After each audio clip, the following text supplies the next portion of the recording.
Hello everyone, my name is Kim. Welcome to my garden. Today we're back in the shade house for part 1 of a mini series on mounting orchids. Okay, so today's video is all about how I make the decision between mounting an orchid or potting an orchid. If you end up liking this video, please give it a thumbs up, and why not subscribe? I will be posting lots of videos, including more videos on mounting orchids in the near future. All right, here we go. Let's get started. The first factors to consider when trying to determine if you should mount or pot an orchid are your climate, your environment that you're growing in, your setup, and your lifestyle. I live in a subtropical climate. Not all, but the majority of these orchids come from a tropical climate. So that's pretty close. So I can, not exactly, but very closely accommodate those needs growing outside. I grow outdoors almost year round. If you're looking at a hardiness map, even if you're not living in the United States, I've seen world maps that show how the hardiness zones cut across the entire map of the world. I'm in hardiness zone 10, specifically 10B. So I can come very close to growing outdoors and replicating those conditions that most of these orchids are used to growing in a tropical climate. The second thing to consider is my setup. I have lots of space where I can hang lots of orchids. I have these shade houses. I also have lattice walls in my other growing space, and I have trees that I can mount on because I grow outdoors. So I have a setup that really accommodates a lot of space for mounting. Another thing to consider is lifestyle. How much time do you have to dedicate to caring for your orchids? Do you have time daily? Can you take care of them multiple times during the week? Do you only have time weekly? How busy is your lifestyle? Part of my daily routine is to come out here and water. I take that hose that's over here on the side of the house and I hose these plants down every single morning before I go to work. Yeah, so I get up at 5 o'clock in the morning and make this part of my routine. Okay, so do you have that time every single morning, or not even morning, it depends on how you set up your orchid space, but do you have that time every single day to water mounted orchids, because they dry out a lot quicker and they do need to be watered more often? Maybe not every day, maybe every other day, but mounted orchids do require more time.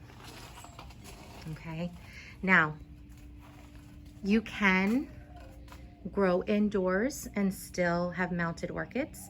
I've seen a lot of people post videos, and I've spoken to a lot of people that actually have indoor setups and still have mounted orchids. I've seen people use buckets to soak them. I've seen people use little sprayers to spray them. If you're spraying indoors, you do have to consider what's behind the orchid though. If they're hanging on a wall, you need to think about how you're going to protect that wall and how you're going to protect your indoor spaces from all of that water. I've seen people put up some kind of protective barrier on the wall so the wall behind doesn't get wet. And I've also seen people take the orchids down and just soak them in buckets. So you have to consider, if you're growing indoors, how you're going to handle that situation where they need to be getting wet, but do you really want the spaces around the orchid getting wet? The floor, the walls, all of that. So it's a lot to consider if you are not in a tropical or subtropical climate where you can leave them outside either year round or most of the year. I don't know if you saw my other video about the orchid shuffle. I did have to recently bring them indoors, but that's rare in my environment. It's not something that happens all of the time. I know a lot of people growing in other zones do have to bring all of the orchids in during the winter months. And so you have to, if you're mounting all of your orchids, you got to think about, do I have a space inside where I can accommodate watering them indoors, right? What is my setup going to be when I bring them inside? Another factor I consider when I'm determining whether or not I should mount or pot an orchid is the orchid's growth habit. How is it responding to my environment? How is it growing in the pot? Now, I want to start by saying that all epiphytic orchids can be mounted. So you're not limited to only the types of orchids I'm talking about here today. You can mount any orchid that in its natural environment grows in a tree, right? That's the way they're used to growing in their natural environment. So mounting any orchid is acceptable. These are just the types of orchids I look for in my collection when I say, yes, I'm definitely going to mount that versus put it in a pot, okay? Where it's no question for me, it's going on a mount, I'm not going to try it in a pot because its growth habit is not working for me in the pot. All right, so the three types of plants that I mount are what I call creepers, crawlers, and climbers. First, let's talk about the creepers. This is a plant that I purchased recently from my local hardware store. It's one of those Better Grow bag babies. I left the bag on so you can see. It usually comes in this mesh bag and then a plastic bag over that with a stake with a picture that is close to what the actual flower might look like, right? You can see that the stake went right down through that new growth. So that new growth, at least the leaf is shot, but that's okay. We'll get it back into good health. You can see it's a little dehydrated also, so I definitely need to do something with this plant soon. But this is what I call a creeper. Okay, you can see how it's kind of just creeping along the surface of the media. Its pseudobulbs are lying horizontally. It's not growing straight up. So this is a plant that I would definitely choose to mount instead of pot. Okay, just because of the way it's growing in the pot, I think this one will do a lot better on a mount. Another plant that I consider a creeper is this one. The pseudobulbs are coming up. They're nice tight growth habit in the center, but they're going out. We're creeping out this way and we're creeping out this way. Okay. Here's another dendrobium grown in very similar conditions, but you can see that these pseudobulbs are mostly, for the most part, growing up, right? They're staying condensed in that pot close to the center, but they're choosing to grow up. For some reason, this plant is spreading out. You can see how trying to put that next to a bunch of other plants on a shelf or close to other plants, it's really kind of invading their space. So this is a plant that I will mount. I'm going to take this, flip it on its side, and let it crawl or creep wherever it wants to. The next type of plant that I choose to mount instead of keep in the pot are plants that I call crawlers. A lot of bulbophyllums, some cattleyas fall into this category. These are the ones that have the really long rhizomes. You can see that between the pseudobulbs, there's almost an inch there. Okay, so these plants tend to crawl out of the pot pretty quickly. Okay, a lot of bulbophyllums fit into this category. Here is a cattleya.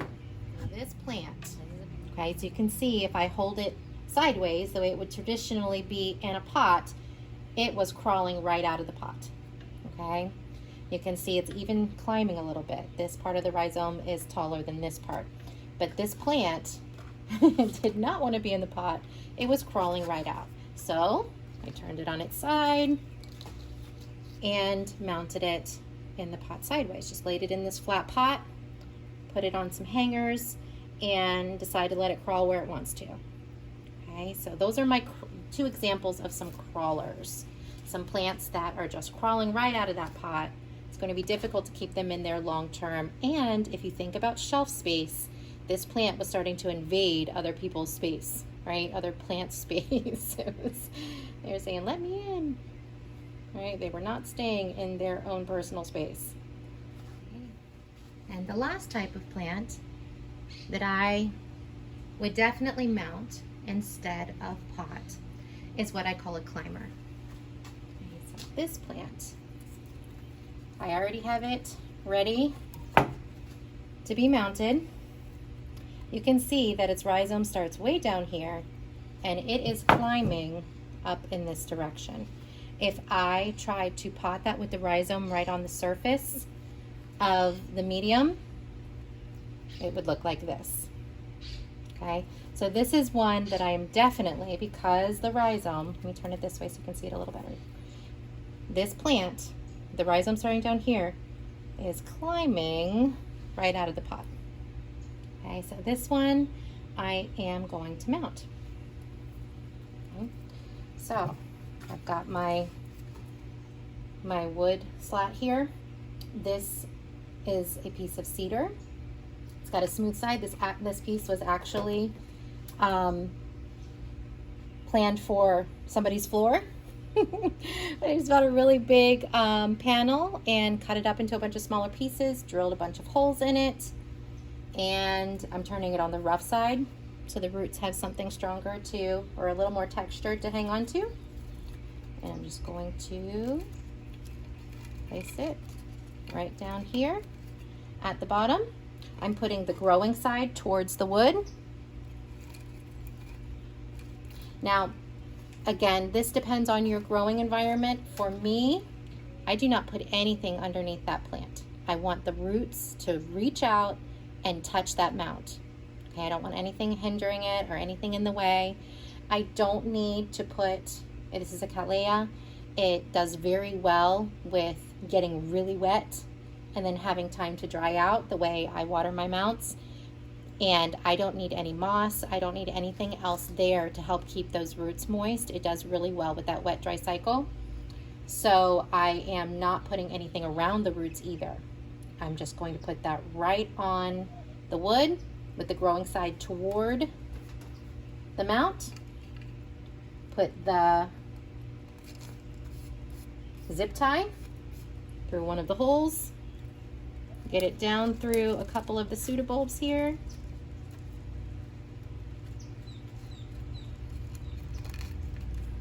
Back through a hole in the wood slat and tighten it down, and that's it.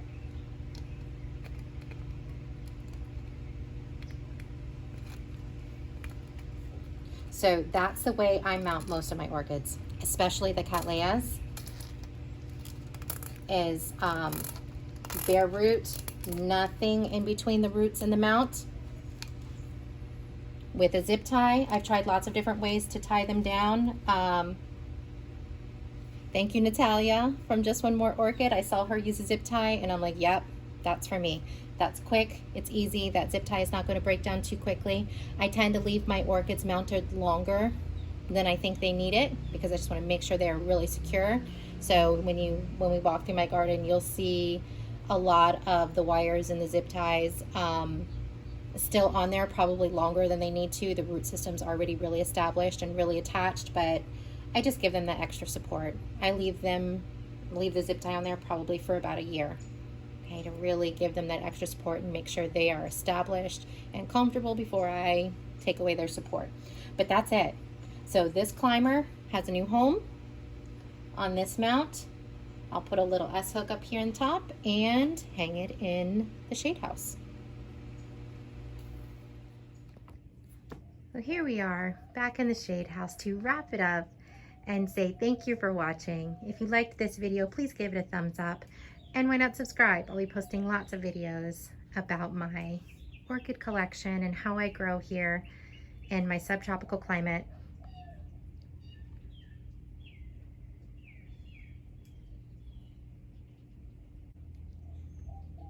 Stay tuned for more videos on mounting orchids and how I mount orchids in my collection. Have a wonderful day.